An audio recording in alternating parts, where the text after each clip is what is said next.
guys, we're looking at basically a mock Commonwealth action licensing doctrine.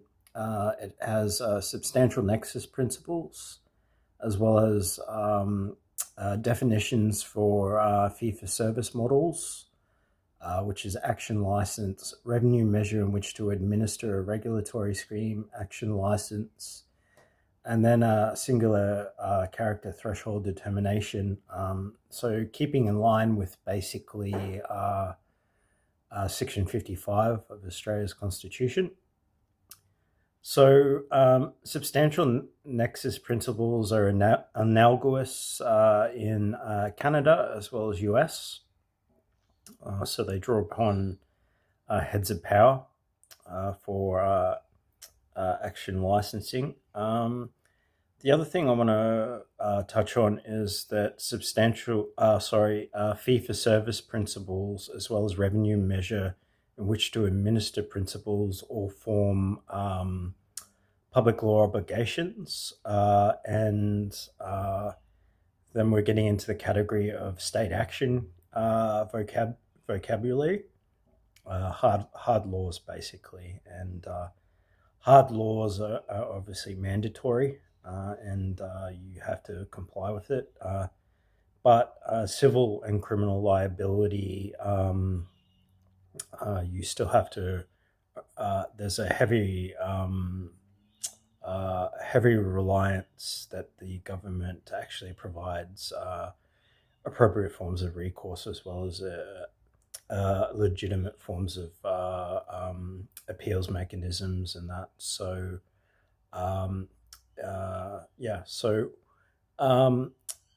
from basically having a referendum and establishing, say, a Section 51(2)(a), which inserts a substantial nexus principle in relation to tax powers.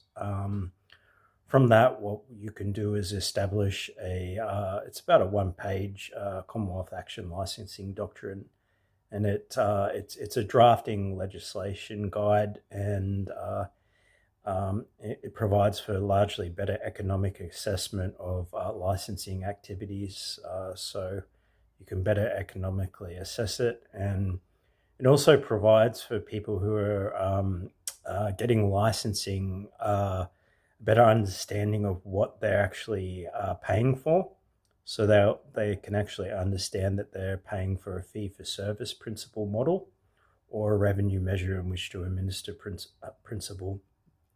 And so it provides basically a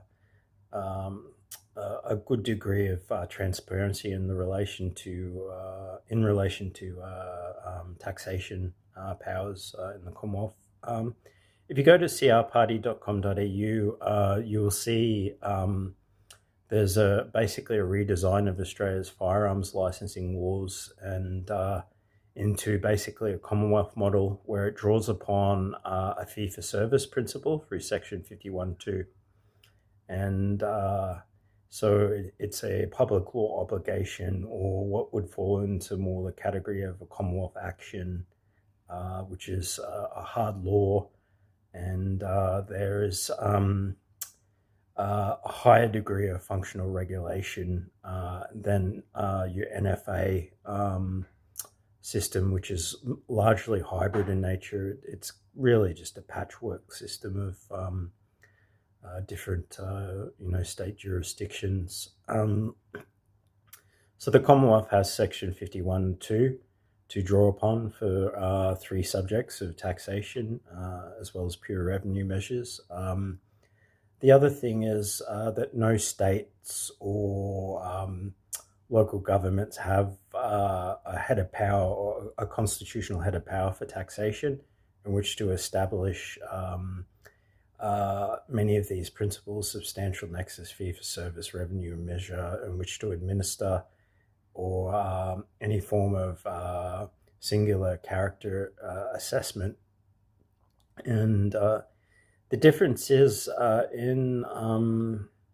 with true republicanism, architecture of the law is highly critical, because without it, who has authority? We can all start claiming authority. So relevant architectural law is very important, and it's very important that you maintain very high standards in regulatory control of taxation.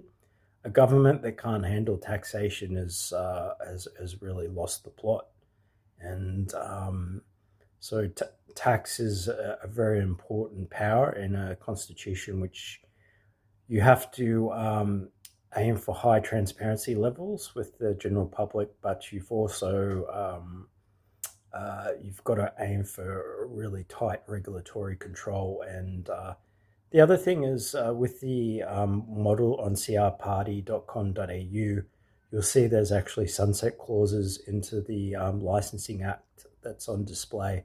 It's hypothetical, but it's to show people the difference between hybrid systems of regulation and basically functional. And that actual model actually has a firearms licensing doctrine, whereas if there was firearms licensing doctrines in any of the states, we would have 7 or 8 different licensing doctrines with completely different rules. So whereas you centralize to Section 51.2, in which to create a better flow or better regulatory control over firearms licensing. And it applies to many things as well. So adopt established legal principles, substantial nexus principle, and utilize doctrines as a legislative drafting guide. I hope you enjoyed that. It's one for the firearms owners here in Australia to give them a bit of an idea. And so like and subscribe, and we'll keep them coming. And thank you very much. Cheers, guys. Bye.